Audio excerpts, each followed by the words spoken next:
Imagine this, as the sun sets over Mesopotamia's golden plains, with Babylon's majestic ziggurats reaching for the sky, a shadow stretches to the east, at the foothills of the Zagros Mountains. This shadow is unlike Sumer's radiant gods or Assyria's warrior lords. It is a corridor filled with whispers, the heart of a forgotten civilization, Elam. And its master is Inshushinak, Lord of Susa, judge of the dead, silent guardian of snakes and oaths. Mesopotamian history shines with Hammurabi's laws and the Epic of Gilgamesh. But Elam, it remains the dark twin of these tales, Mesopotamia's eastern neighbor, spanning from around 2700 BCE to 539 BCE. Its capital, Susa, rises in modern-day Iran's Khuzestan region, bridging the Tigris and Karun rivers. The Elamites borrowed alphabets from the Sumerians and wore arts from the Akkadians, yet wove their own mythology, sky god Humban, mother goddess Kiririsha, and Inshushinak. He is not just a god, he is the forgotten pulse of a civilization. Why was Inshushinak forgotten? With the rise of the Persian Empire, Elam's story faded into the shadows of Achaemenid inscriptions. The Assyrians sacked Susa in 647 BCE, Ashurbanipal's revenge, and the Persians made it a capital but suppressed Elamite myths. Today, the half-ruined ziggurat of Choga Zanbil and excavations at Susa's Acropolis whisper this dark legacy. In this first episode of the series, we dive into Inshushinak's story, from Susa's protector to underworld judge, from snake symbols to blood oaths. In the Mesopotamian, Transtigridian snake gods group, kin to Ninshushinak and Ninazu, he embodies power born from death. Ready to descend into the underworld? The dark corridors are opening. In the next episode, we'll witness the blood and fire flowing in Elamite temples, ritual sacrifices and fiery rites. Subscribe, like, don't miss the whispers of this forgotten lord. Inshushinak's name echoes like a Sumerian whisper, Ninshushinak, Lord of Susa. In cuneiform, he was written as Inshushinak, or with the symbol for a snake, mus. In Neo-Elamite sources, he was called Dmus.lam, a name that carried an underworld meaning from the Akkadian word lamu. As Susa's tutelary god, he is the city's protector, the shepherd of its kings. An early Elamite source, a treaty with Akkad's Naram Sin from around 2250 BCE, declares, to the god Inshushinak a king is subject, Inshushinak herder Zucker. This marks Elam's defiance of Mesopotamia. With Akkad's fall, Elam claims independence, and Inshushinak becomes inseparable from royal titles.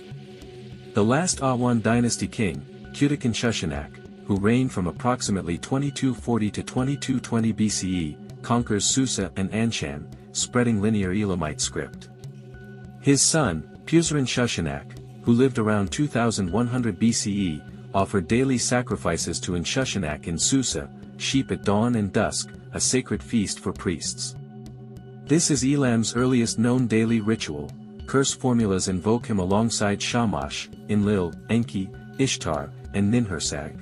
Susa's Acropolis temples, at least two, serve as his home, one a Kizim ziggurat on the sacred mound, the other tied to the royal palace. Sion Huzim, temples in sacred groves, rise in holy woods, symbolizing king's power.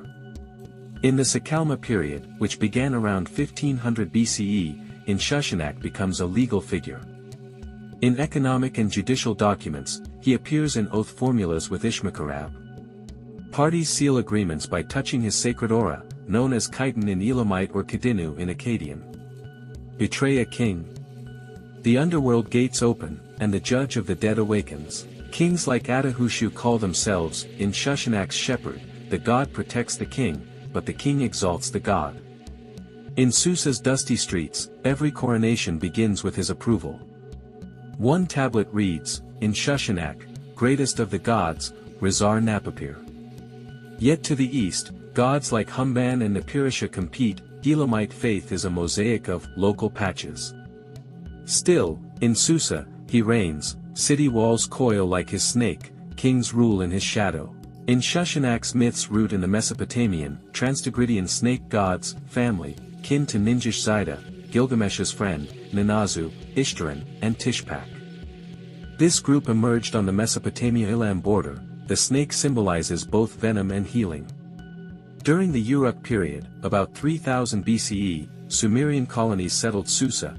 Inshushinak formed in this cultural melt as an underworld ruler intertwined with kingship, power born from death. Mesopotamian sources cast him as an underworld god, placing him in Ereshkigal's Transtigridian snake gods category, like Ninazu. In Elam, his judge role dominates, god of oaths, weigher of justice.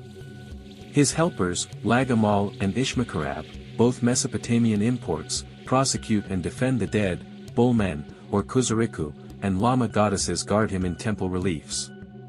His symbolism centers on the snake, whose cuneiform symbol was Dmus. Justice is a metaphor for venom, traitors are bitten, loyal ones shielded. In Neo-Elamite, his name Dmus.Lam opens underworld gates. His consort, Erli, Pinnaker, the sky goddess, similar to Ishtar, later, Karirisha, the underworld mother, also known as the Lady of Lian. In the triad, Inshushinak, Humban, the sky god, and Nipirisha, the protector, inspiring Persia's Mitra. The similarities in judging and oaths hint at Elam's Indo-European echoes. Myths are scarce, Elamite texts are administrative, not epic.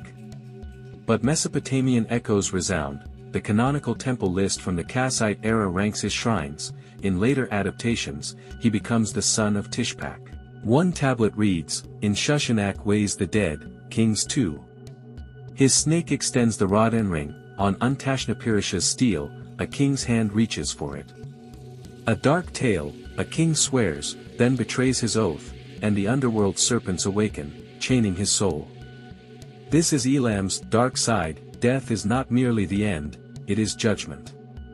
At the Choga Zanbil Ziggurat, or Dur-Antash, built around 1250 BCE, his temple rises.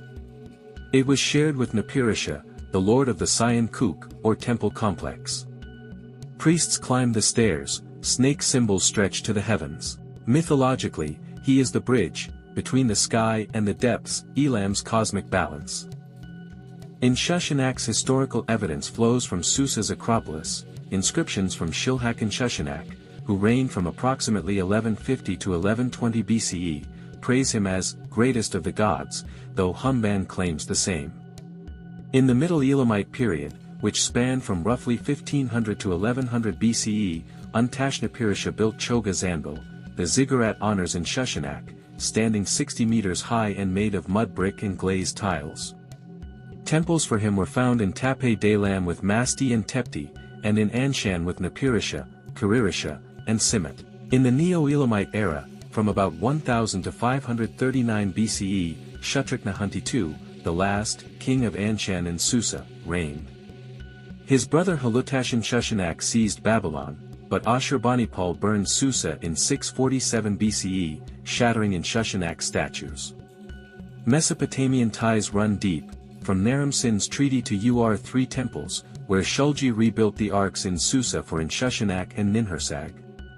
Elam, the dark twin, adopted Sumerian sacrifices but added underworld chambers.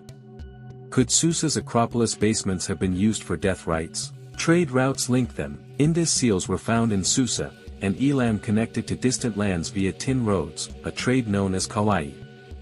What is his legacy? Traces can be found in Iranian myths, from the concept of oaths to Ahura Mazda to the judge's role passed on to Mitra. Zoroastrian snake motifs seeped from Elam. Modern echoes persist, wines carry whispers through the Susa ruins, and UNESCO sites fuel the forgotten civilization allure.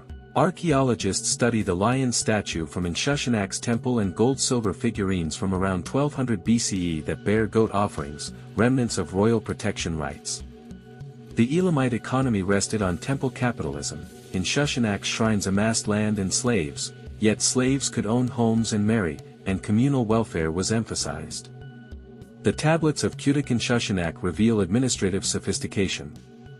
Other forgotten influences include Persian qanats from Elamite irrigation and Achaemenid palaces modeled after the Susa Acropolis. Today, Inshushinak is a mirror. The power of lost civilizations shines even in darkness. Inshushinak is more than Susa's lord, he is Elam's forgotten mirror, a history coiled like a serpent, filled with underworld whispers. From his origins to his myths, temples to his legacy, he symbolizes the judge of death and protector of kings. Overshadowed by Mesopotamia, yet shaping Persian myths, he is a force of enduring power. Why remember him? In our era of forgotten civilizations, he warns, history belongs not to victors, but to those who whisper. Like and subscribe. The series continues. Episode 2 explores blood and fire in Elamite rituals.